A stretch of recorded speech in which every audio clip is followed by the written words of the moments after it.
Let's Talk is brought to you by the StarQuest Production Network and is made possible by our many generous patrons. If you'd like to support the podcast, please visit sqpn.com/give. You're listening to Let's Talk episode 42, brought to you by the StarQuest Production Network.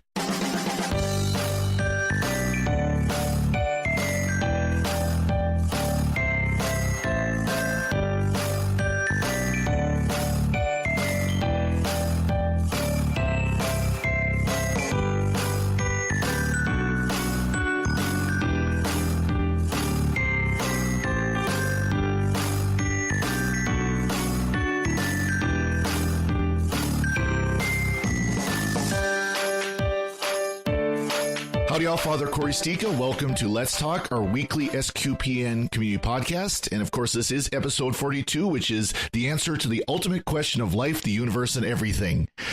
Sorry, I had to throw the Douglas Adams quote in there. It's obligatory. I have to do it. Absolutely. This morning we've got a couple of priests are joining. The priests are taking over Let's Talk this week. First, you heard Father Chip is back again. How's it going, Father Chip? Good to be back, Father Corey, as always. I look forward to the conversation. Oh, yes, me too. It should be a very good conversation, I hope. And then Father Michael Gossett is also back. How's it going, Father Michael? Very good. That's a lot of pressure for the episode, Life, the Universe, and Everything. I know, right? Well, of course, we know what the real answer to the life, the universe, and everything is, and that's God. But, those of us who are fans of Douglas Adams, we always get a kick every time 42 comes up. So, well, we do have two other priests other than myself on this morning because we're going to talk about the priesthood. We're going to talk about what the priesthood means to us because, you look in the news and frankly, priests are getting a lot of bad press right now. We see faithful priests who are persecuted for being faithful, sadly. You see priests who are accused, unfortunately, justly, of doing things that very much are unpriestly and are scandalous. But there's still hope in the priesthood. There's still, I hope that we, the three of us at a minimum, can be examples of that hope that still exists in the priesthood. So, kind of start out, Father Chip, how long have you been a priest? I will be a priest 15 years in May, and it seems shorter than that. Every time I think about it, I'm thinking, wait a minute, it can't be 15 years.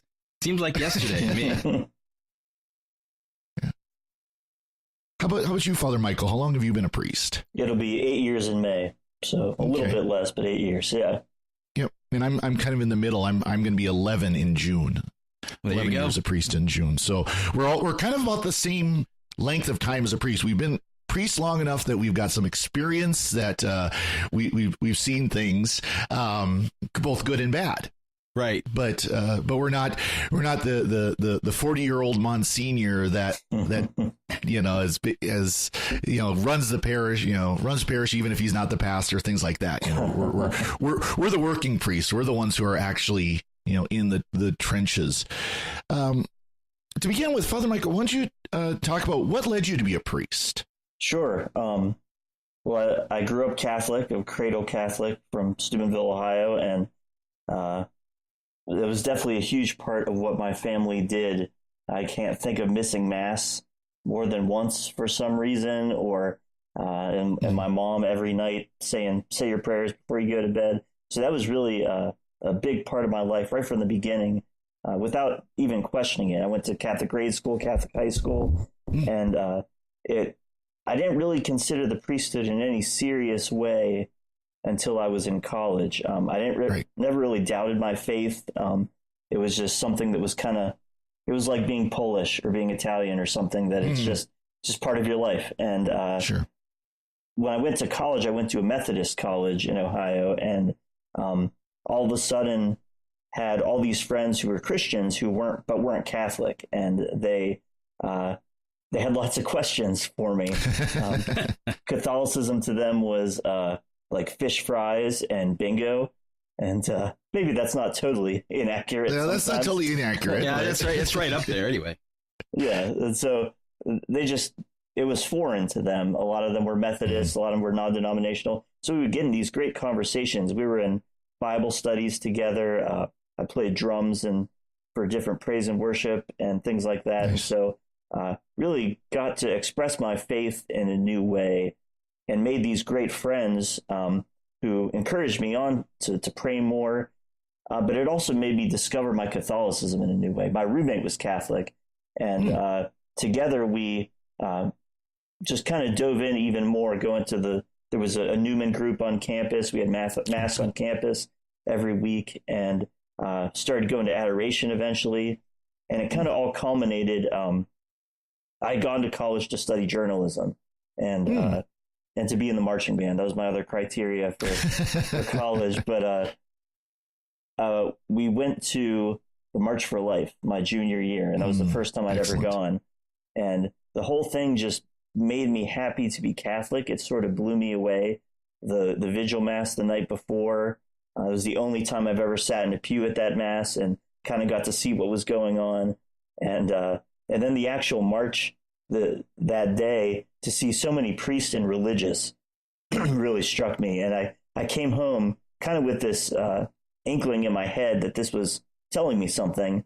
And it was actually, I was talking to my brother on AOL Instant Messenger. You guys, I'm sure, remember that. Yes. Ancient of days. When I talk to high school students, there's sort of a blank stare for AIM. But my brother told me he was thinking about being a priest. And really that opened the door for me. And once that door was opened, it didn't go away.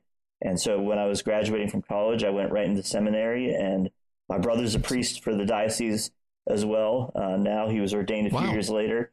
And so haven't really looked back. Once God kind of put that idea in my head, it just stayed and it got stronger and was confirmed when I went to seminary. And here I am, almost 8 years later. That's awesome. Now, how many siblings do you have? There are 3 of us. So there's me and my brother and my sister. She's not a nun. That's usually the question that gets asked a lot. I assume your parents were very supportive of you and your brother going in. Yeah, they were pretty great.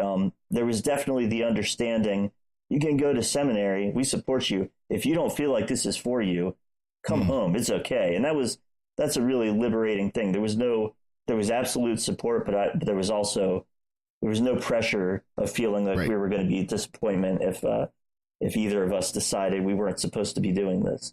That's good. It's good that they supported you both ways, and I think that's kind of an important message for if we want to talk a little bit later about what people can do to support vocations. That's one of them, is support them both going in and if they feel like they discern out. So how about you, Father Chip? What led you to the priesthood?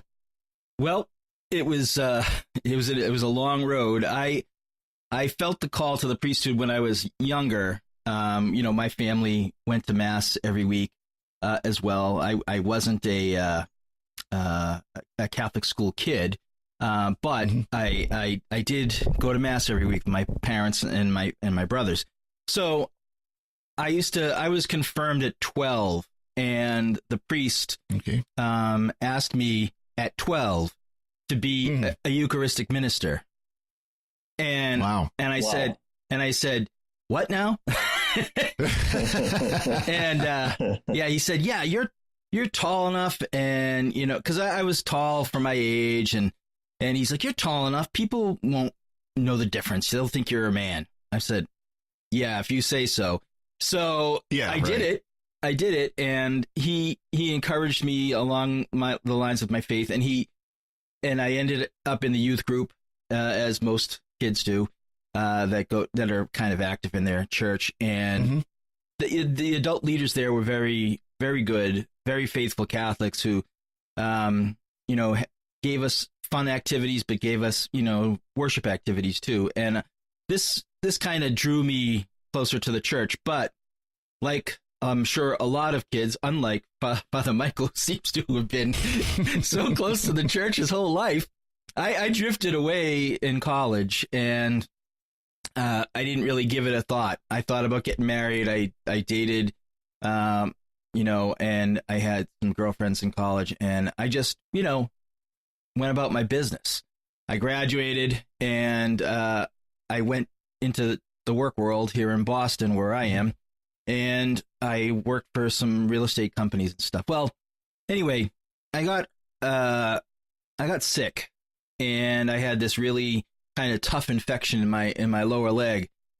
Sounds familiar to my current situation, but yes. Yeah. I ended up having this infection, and I ended up in the hospital, and I just said to God, I'm not asking you to cure me so that I can be a priest. I just said, please just show me where you want me to be. And then he just kind of kept on putting priests in front of me, whether it was my parish priest or, priest it's just random priest on the street. I started going to daily mass over there's a tall building in Boston named after an insurance company I won't name, but they had a chapel in their kind of retail area run by the Oblates of the Virgin Mary. And I started going to daily mass there, and I started talking with the priest there, and he was my age. And it was the first time I had met a priest who was my age. And sure. We ended up, sort of having lunch together from that time to time and talking about the priesthood. And he just, he encouraged me, and it was funny. He said, I think you have a vocation to the priesthood, he said, but not to religious life. And I thought, oh, okay. All right. That's interesting, And yeah. So he pushed me to the diocesan vocation director, and I went on a retreat. The Cardinal Archbishop at the time, Cardinal Law, led the retreat, preached the retreat, was at every meal, and met with us. And then when I met with him for an hour. Wow. Yeah, which I found both intimidating and a blessing. And Sure. He said to me at the end of the hour, he said, I think you have a vocation to the priesthood. I think you should talk to Father Flagg, who was the vocation director at the time. I said, okay. So I did, and I went to the seminary. 6 years later, ordained, then first assignment, and here I am 15 years down the road. It's been great. Ups and downs like everybody else, but that's life. I mean, married people have ups and downs, and, right. Just dealing with my current medical situation, and it's getting better. And, but it's good. It's good. I've enjoyed every, well, not every minute, but most every minute. Oh yeah. I think most priests can agree with that. Yeah. My story is very similar to yours, Father Chip. When I was in high school is when we did confirmation at the time. We would do it junior or senior year, depending. Because I lived in a small parish, it was only done every other year. The bishop didn't come every year, just like we do now. We still, in the very rural parts of this diocese, like say here, we do confirmation every other year. Difference is now we've gone to the restored order where we do it at 7. Oh, right wow. Before for First Communion. And we've done that. My diocese has done that since about the year 2000. But when I went through confirmation in the early 90s, it was high school age. And during that year, one of our instructors was the mother of a classmate. And 3 times during that year, she told me, didn't ask, she told me that I was going to be a priest. And 3 times during that year, I went, nah, not going to happen. Nope. Not, I got other things to do, wife and kids and all that are part of my future, and the priesthood isn't. Of course, I had to correct that later, but I had to eat crow on that one later. But I graduated from high school, and I really hadn't really any kind of idea what I wanted to do, so I went into the Air Force. I decided, you know what, military service is a good thing, and the Air Force is the best branch, and it is. I'm sorry to anybody else who had made the mistake of serving elsewhere. Navy. But went into the Air Force and worked for the Air Force as a computer guy, doing first programming and then more computer administration, and ended up deploying to Saudi Arabia for 5 months. Sunny Saudi Arabia in the middle of winter is actually a pretty good thing because it was 70 degrees and sunny Christmas Day, which coming from Montana felt really good. Of course, it was 102 when I left May 2nd. So, it was a little warm there by the time I left. But as I was there, I got to know one of the chaplains. The welfare officers. They're not allowed to be Catholic priests. Any Christians are not allowed to be chaplains because that is a religious title. And of course, Saudi Arabia doesn't allow Christianity. So they are welfare officers. Wow. So, but of course, we had mass every week and everything, and daily mass and things like that, because he was a chaplain on the base that I was stationed at. And so I got to know him a little bit, getting active in the chapel. Because before I went to Saudi Arabia, I had kind of become a more Sunday than not Catholic. And I think we know Catholics like this. They go to Mass more Sundays than not. That doesn't mean they go to Mass a lot of Sundays. But I got to know him, got to get involved in the chapel there a little bit. And just it helped too. He was a younger priest. I would guess he was probably maybe in his 40s, so that helped quite a bit that he was, I was 21 at that time, so it was still old. He was still older than me, but he was still a much younger priest than the ones I'd usually seen, who had a lot of gray in their hair and so on. Well, got back from Saudi Arabia and was getting ready to get out of the military, and I was going to make all kinds of big bucks being a computer guy, doing computer administration, because that was right in the middle of the IT bubble, the tech bubble, where if you could spell the word computer 9 times out of 10, you could get a job working on computers. And so I knew I was going to make lots of money and get, find a wife and get married, et cetera, et cetera. Well, God kind of laughed at that. After I got out of the military, I was worked first for a year for MasterCard as a contractor, and then back on the same Air Force base I was stationed at outside of St. Louis as a contractor, as a civilian contractor, and had made a friend through my local parish who was an officer on the base. Well, he invited me to start attending daily Mass on base, because we worked like a building apart, and then the chapel was a half a block away. It was just right there, right in kind of in the middle part of the base. So I started attending daily Mass with him, and kind of taking a long story and shrinking it down, the chaplain there at that base, who, by the way, was a priest from Boston. Of course he was. He invited me to go to the military archdiocese discernment retreat in D.C., which was like, cool, trip to DC, I can do this. Well, I went, and it really got the wheels churning. It really got me thinking about it. I had been thinking about it a little bit, kind of been that whisper in the back of my mind, that you should think about this. Every time I'd get to a life decision, I was getting out of the military, and you should think about the priesthood, and changing jobs, you should think about the priesthood.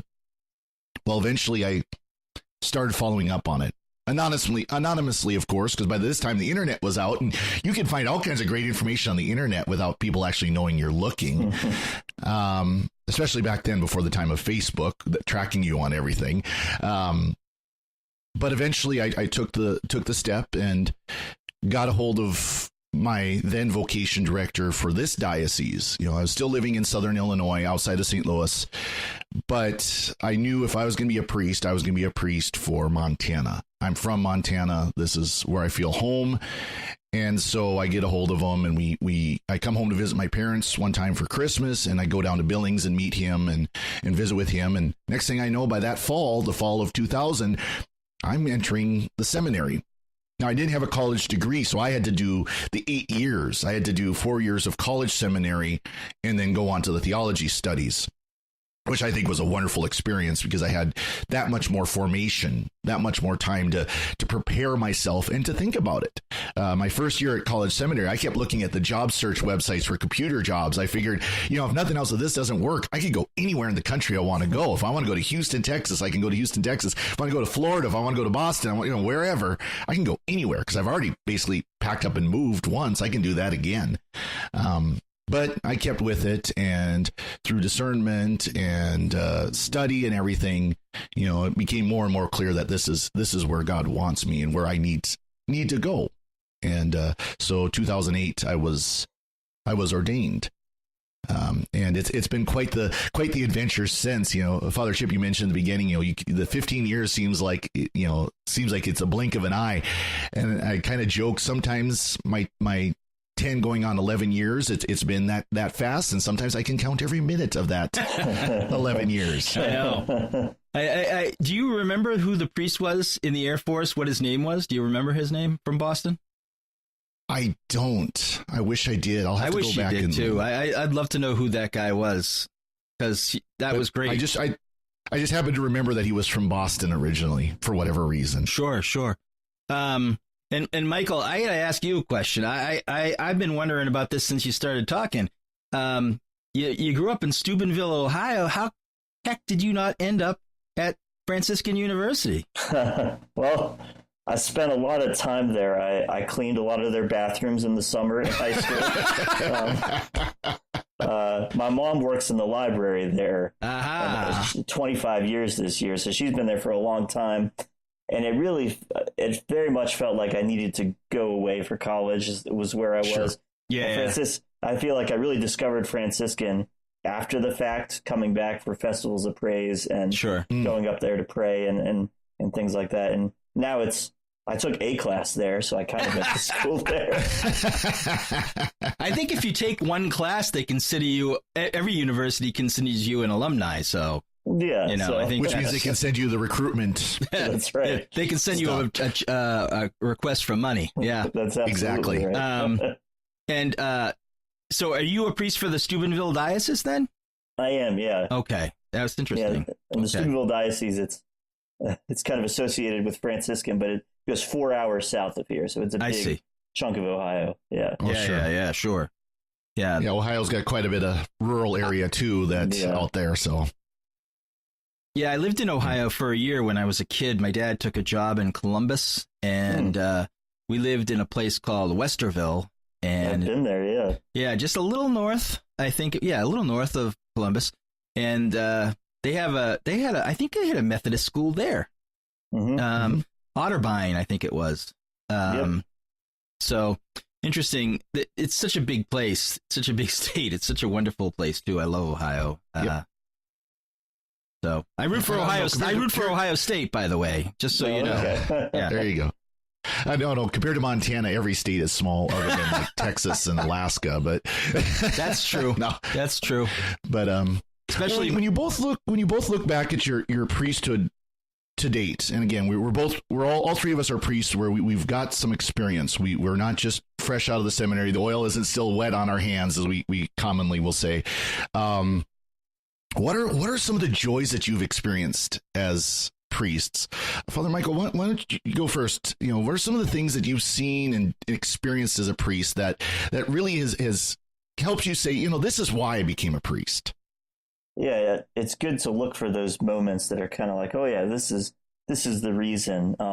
There's obviously big ones like, celebrating Mass. I love hearing confessions, and confession, I think, probably is the most surprising and most joyful thing of the priesthood to me, that you don't really know until you experience hearing confessions what a powerful moment it is. And so that's really stuck with me. I would say I've been privileged since I've been ordained to work in high schools in our diocese. So I've been a high school chaplain in one school for 4 years, and now I'm 4 years in a high school in Steubenville, which is my alma mater. And that's been really powerful for me to work with the students there. Excellent. It's so easy to kind of like look down on younger generations, and I hear it. It's like those kids in their phones, those kids and whatever. But I've just been really blessed to see God working in their lives and them saying yes. And so that's right now at Catholic Central where I work, we have adoration and praise and worship twice a month. And that really grew out of, we proposed it and students wanted it, and they show up, like 40 or 50 kids show up every time at night after school. And it's just kind of, people be like, oh, you're doing a really good thing there. Like, well, God's basically doing it. And these kids are into it. They say yes. And to me, that's a real joy of the priesthood, is seeing how, despite, I don't know what I'm doing all the time. I'm sure you guys can say the same thing, despite our weaknesses or just the things that we lack, that God works through the priesthood. And if you show up and you're faithful and give of yourself, then great things really do happen. Absolutely. How about you, Father Chip?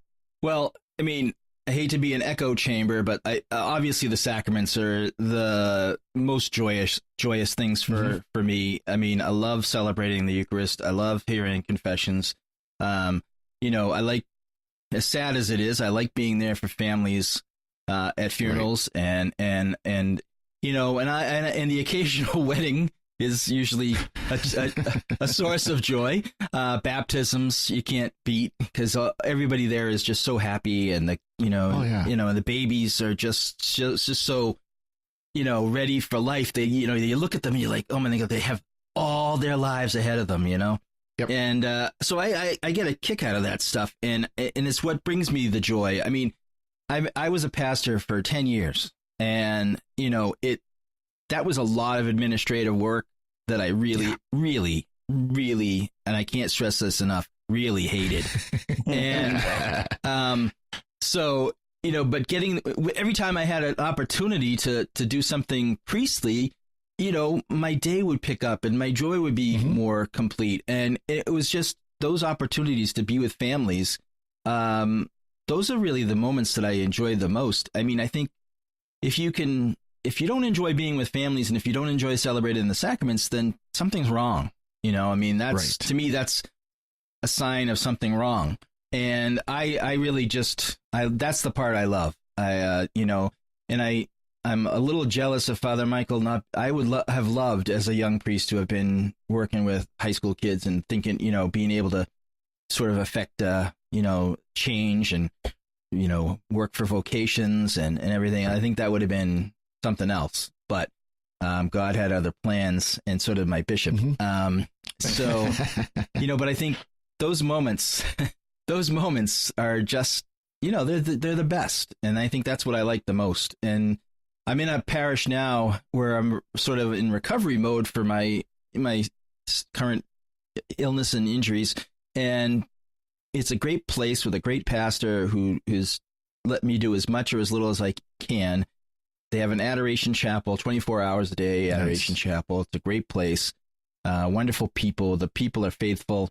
You see people go to confession on Saturdays. They want to go to confession, other times of the week. And, it's just a great place to be. And it's giving me kind of a, recharge on, the things that I, wanted to do when I was in the seminary, and just like be with people and work with them. So, I think that's kind of where I get the joy, and I'm sure you guys do too.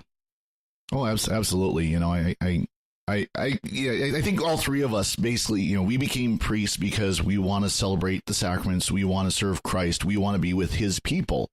That's, and we found our joy in that. I agree 100% with baptisms. I think one of the funniest ones I ever had was, it was a boy that was a little bit older, as in, 6 months, 8 months old, maybe as old, quote unquote, year. And by the way, baptism should be, as soon as possible, know, but of course, a lot of families don't for reasons. And, so this boy was old enough that he was aware of his surroundings, as they do as they get older. And he was a very smiley baby. Very smiley baby. Anytime someone would look at him, he'd smile. So the whole time as I'm doing the baptismal rite, they're holding him, and I'd look at him and he'd smile. And it got hard to keep going with the rite because I just wanted to laugh. Just that joy that a smiley baby has is infectious. It sure is. And so I'm trying to do the ritual, and I'm breaking up laughing as I'm doing this ritual. It's just a wonderful moment, and the family's laughing and the parish is laughing. I mean, it's just such a wonderful thing to see that joy of a child. And that for me has been a great experience as a priest, because I really was never around children. It was me and my brother, and we're, only a couple of years apart. So to have, younger families around, and all my cousins are kind of in similar age group that we'd be around and everything. So to be around little children is not really a part of my experience before being a priest. And so to be around, these little children, especially, above toddler, but below school age, kind of that, that age group is so much fun because they're just joy at that point. And again, be around the kids for religious ed and things like that. It's a wonderful experience. And again, like you both said, celebrating Mass and celebrating the confirmation has been a wonderful thing. And to be able to be with families for funerals, as sad as it is. And of course, we don't have a lot of weddings out here because, like most places, the number of couples getting married period is going down, but also being married in the church has gone down quite a bit. So I haven't had as much experience with that as maybe either of you have had, but it's still a wonderful experience when it does happen. And I haven't had any bridezillas, at least. So that's been a positive thing. That's a positive. I'm very happy for you. Yeah. Yeah. Well, God willing, it won't either, but you know how that goes. Well, Father Corey, your situation is so different than ours as far as like being in a extremely rural area. And I imagine that the demands of ministry must be different than ours, especially, I'll be honest, I don't know much about Steubenville. I don't know how urban or suburban it is, but even in the suburbs of Boston, you it's pretty, people are pretty, well, let's just call them urbane. How about that? Right. And so there's tons of them, yeah. And so you have, our community, our greater Boston area is probably 2-3 million people easy, right? So, right. What's your greater area, like 1,000? Yeah, well, Malta itself, the town I live in, is 2,000. Oh, wow. The entire county is less than 4,000. Amazing. Wow. That's by the way, it's the land space bigger than like Rhode Island. Right. So, so it is a different environment than you will find in the cities.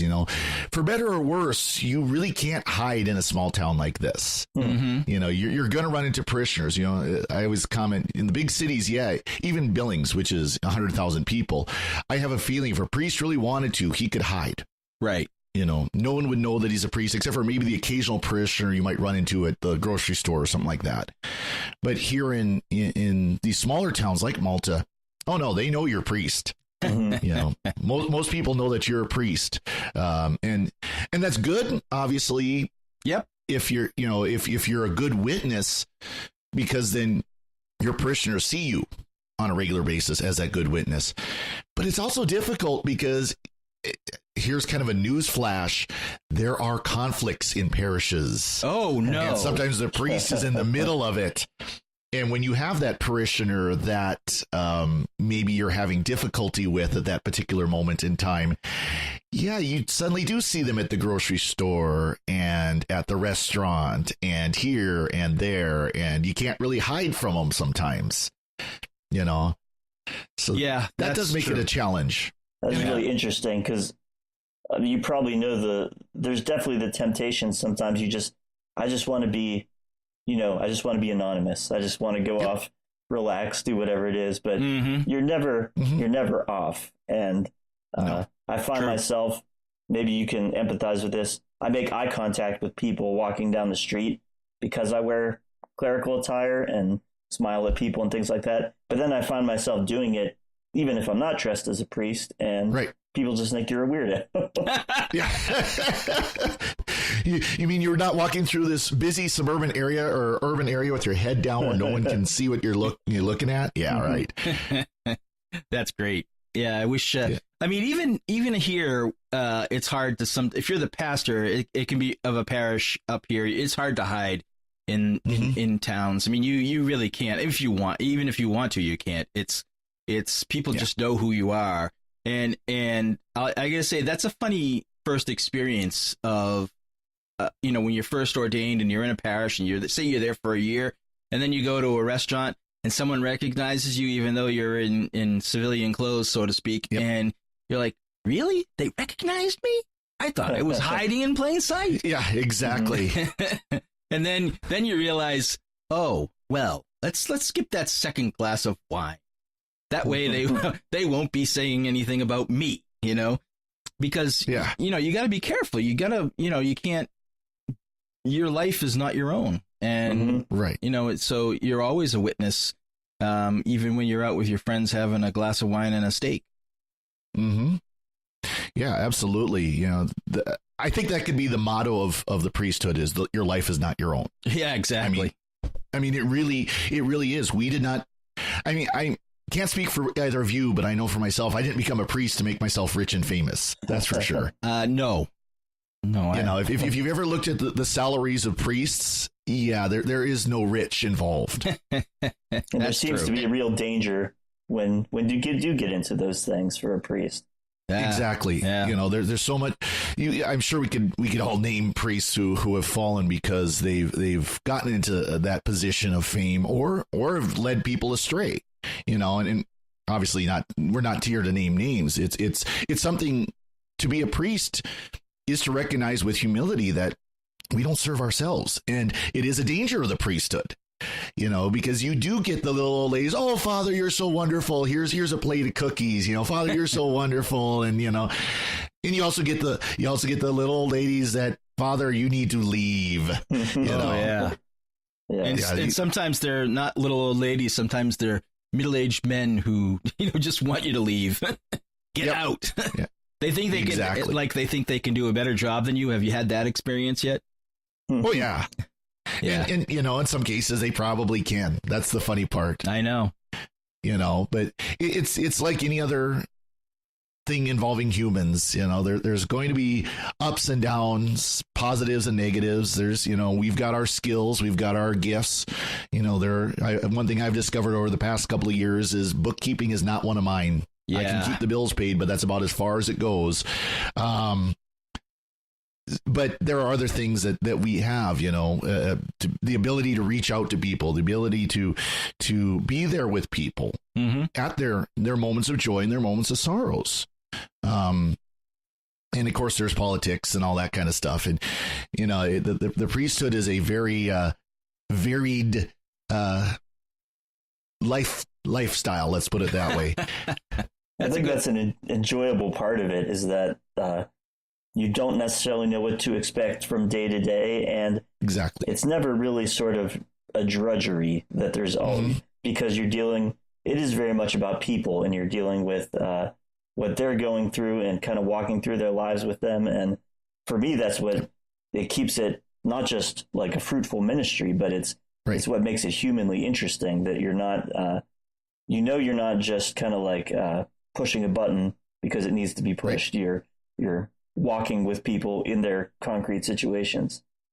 Well, I wondered why my former pastor, the pastor of the parish I was at when I began my discernment, why he laughed when I asked him what a typical day in the life of a priest was like. Yeah, I know now. Yeah, you do. There is no typical day. Exactly, and that was always something that I wanted to know. You know, especially when I was discerning the priesthood, and every priest you asked laughed. It didn't matter if they're the pastor, or parochial vicar, or chaplain somewhere. They laughed because they knew that there was no typical day, and and they often would tell you that, and you'd be like, "Oh, come on, really?" And then when you experience it, you know. Yeah, exactly. You might have your plans of, okay, well, I'm going to get up in the morning and I'm going to celebrate Mass, and I'm going to pray and I'm going to do this work and I'm going to go here, and then all of a sudden the phone rings. Exactly. Exactly. Or you get an email or something happens. The doorbell rings. Exactly. It doesn't matter. Yeah. Or the person after Mass who just says, can I just talk to you for a minute? And that ends up being an hour. Exactly. Hey, Father, I just got a quick question. Right. No, you don't. There's never a quick question in the priesthood. Once in a while there is. And usually it's like, hey, are you coming to the fish fry or something? But right. That's the easy one. Yeah. I take the easy one.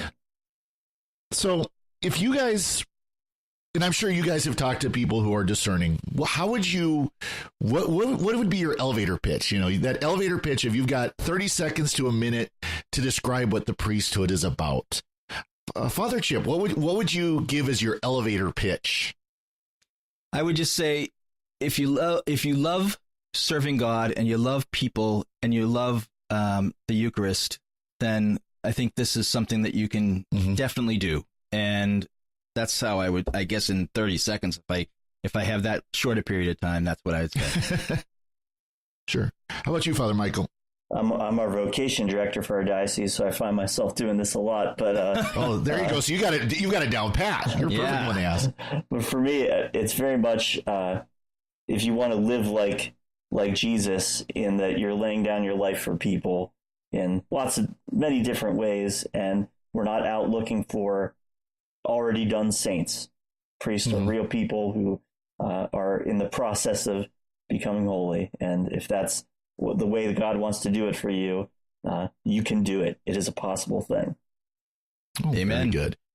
Yeah, I mean, I would very much echo a lot of what both of you said, that if you're looking for a life to serve and not to be served, if you're looking for a life of being there for Christ and being Christ to the people, right? And it's something I think we tend to forget as priests, is that when we're up there at the altar, it's not Father Chip, Father Corey, Father Michael, right?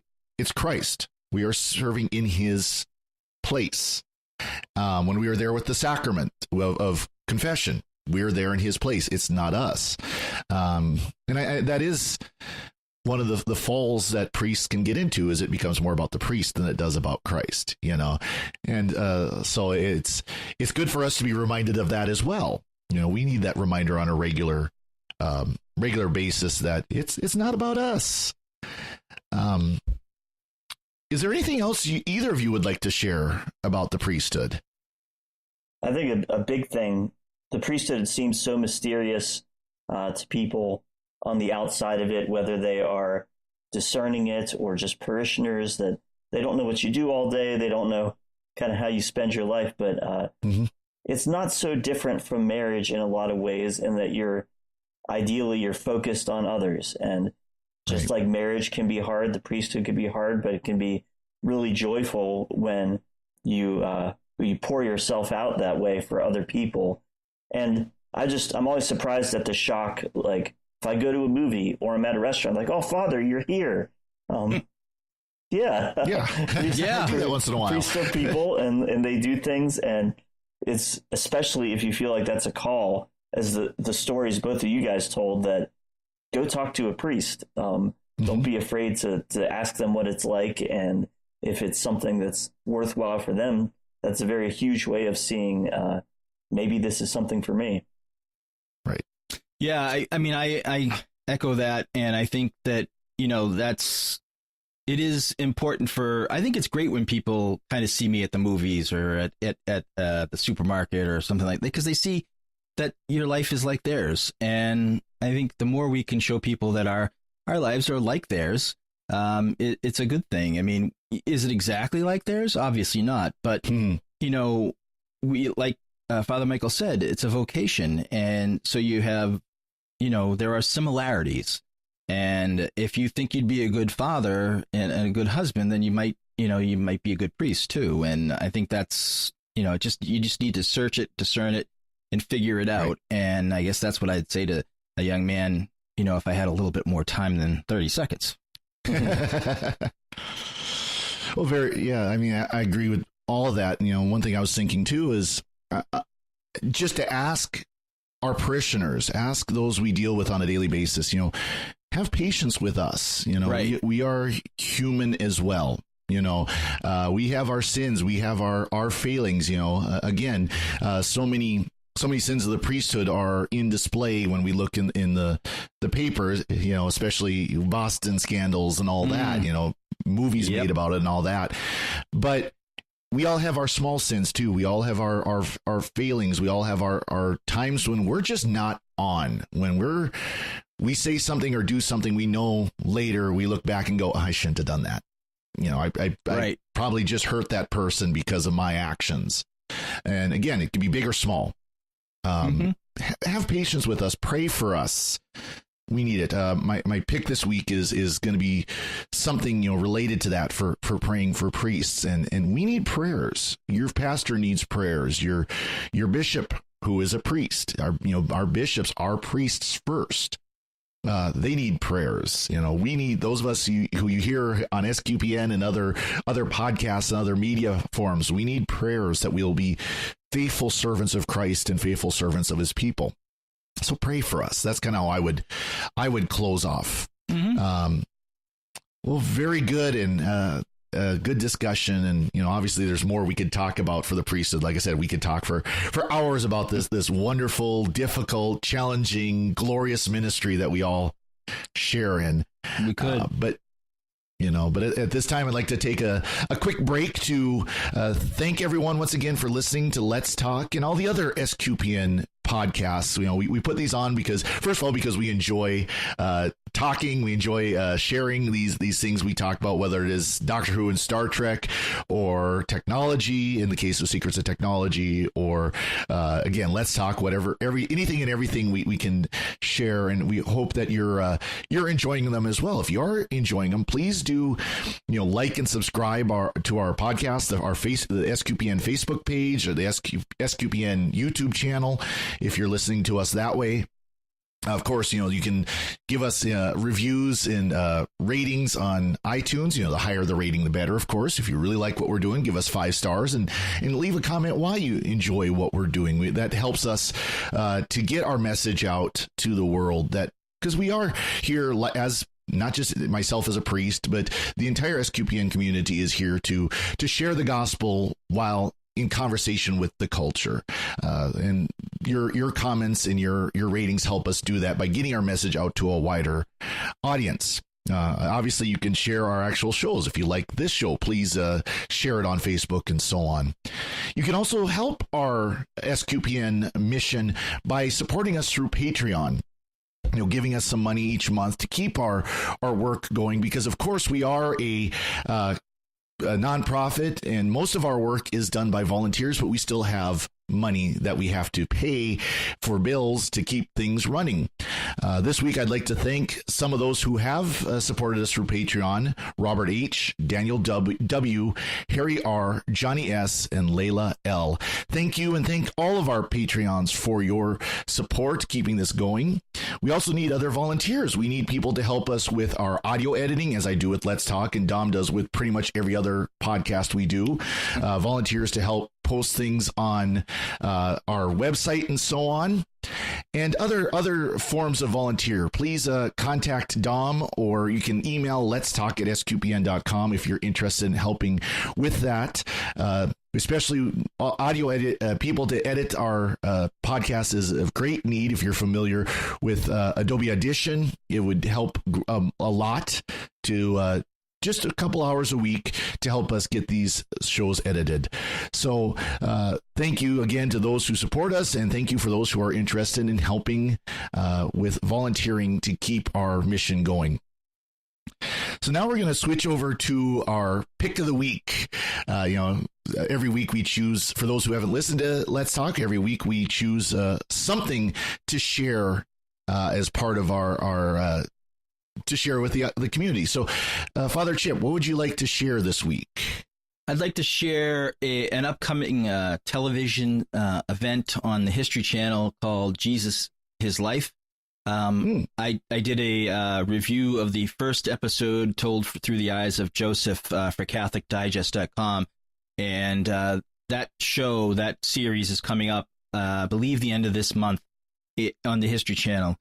Check your local listings for that. But it's the story of Jesus told through the eyes of the people around him. So this first one was Joseph. There'll be Mary. There'll be Caiaphas.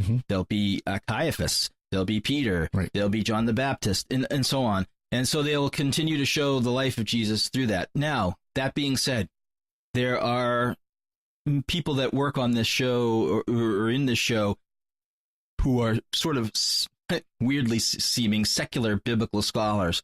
And so some of them have a certain viewpoint which wouldn't be what a believer would believe. But sure, there are many people of faith on this who give their thoughts and opinions. And anytime you can see a kind of a new telling of the life of Jesus, I think it's worth your time. And so it's called Jesus' Life, and it's on the History Channel. Excellent. It'll be worth checking it out. Hopefully it's not like some of those that they work to prove that Jesus didn't exist. So that sounds good. No, it's not that. I always joke about that every Easter time. Those shows seem to come out where Jesus really didn't exist. He was made up. No, not really. Father Michael, do you have a pick for us this week? Yeah, reaching back to sort of my early discernment when I was in the seminary is a book by Pope St. John Paul II, Gift in Mystery, that he wrote on the 50th anniversary of his priestly ordination. And it's just kind of it's not a huge book. It's not very long, but it dives into his thoughts on the priesthood and sort of his origins, the origins of his vocation, from his family and the different devotions they practiced. And I just always found it very sort of inspiring. As somebody thinking about the priesthood, it's nice to see, John Paul II. He was in that place at the same time where he had to figure this out. He had to learn to pray and learn to see what the priesthood was going to be for him. Absolutely. Yeah, he definitely is. He definitely was a great example of what the priesthood looks like. Yeah, so. Totally. And in a tougher time. Mm-hmm. Oh, very much so. Yeah, we think we have difficulties here, at least in the United States. Try serving under a Nazi regime. And then the Russians too, right, the Soviets. Exactly. So excellent, great pick. My pick is, as I kind of hinted to it, it's about praying for priests, and it's a document, or really kind of a booklet that came out in 2007. So it's been out for about 12 years. It's from the Congregation for the Clergy from Rome, Eucharistic Adoration for the Sanctification of Priests and Spiritual Maternity. This is it's a great little pamphlet. Like I said, it's like 40 pages. I'll link to it where you can download the PDF of it. It's about what lay people can do to pray for their priests. There's this idea of giving, spending time before our Lord, seeking that he will bless his priests, and because we serve Jesus and we serve his people. And so this is a way that the people can serve us by praying for us. And there's a special emphasis of spiritual motherhood, that women in our parish adopt us as spiritual mothers. Now, this isn't to say that they're going to be acting like our mothers. I think sometimes we feel like we've got, a number of other mothers with our parishioners, especially, again, older women tend to like to mother their priests. Yeah, don't encourage them to do that. No, we're not encouraging that, although we do like cookies, as most of us are overweight show. Dangerous. But a little too much. Yeah, homemade cookies are good, but this is spiritually adopting them, that they will be mothers to us as the Blessed Mother, Mary, is our mother. We call her our queen, but we also call her the mother of priests, because she has adopted us as her children because we serve her son. So it's a great resource for understanding the need for prayer and how to pray for priests. And it's a beautiful little pamphlet too. Booklet too. So I would encourage everyone to look at not just women, but all to look at how we can be prayed for, so that we can serve as well as we can. Because of course, that's, again, we need prayers to help our ministries as we seek to live as Christ did. Amen to that. Mm-hmm. So, well, thank you both again for coming on. Father Chip, where can people find you if they want to hear more from you? Well, certainly they can find me on Twitter at Chines, at CHINES, and some of my review work at CatholicDigest.com. Excellent. And Father Michael? On Twitter at FR Mike Gossett, Father Mike Gossett, and also FatherMichaelG.com. I try to post all my homily texts there. Excellent. Father Corey Stika. Again, you can find my homilies at frcorey.org. I post the recordings of them. I'm on Facebook, Father Corey Stika. Twitter is FR Corey Stika. And of course, you can find me here on Let's Talk, Secrets of Doctor Who, Secrets of Star Trek, and many other podcasts, it seems like, here on SQPN. But these are the big three. If you have any feedback for this episode or any episode of Let's Talk, please send us an email at letstalk@sqpn.com. Thank you again for listening, and God bless.